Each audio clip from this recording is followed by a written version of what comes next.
روٹی کی عزت کرو، روٹی ہاتھ میں لے کر کے کھاؤ۔ بعض لوگ روٹی یہاں دسترخوان پہ رکھ دیتے اور ایسے توڑ توڑ کر کے کھاتے رہتے ہیں، ان کی نیت بے عزتی کرنے کی نہیں ہوتی، لیکن حضور نے فرمایا روٹی کی عزت کرو،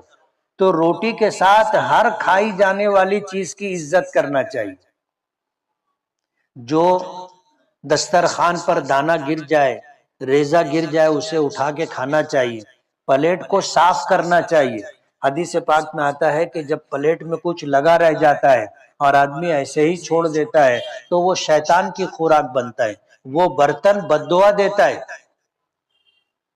جس برتن میں ہم نے کھایا وہ برتن شیطان کے کھانے کی وجہ سے ہم کو بد دعا دیتا ہے، آئندہ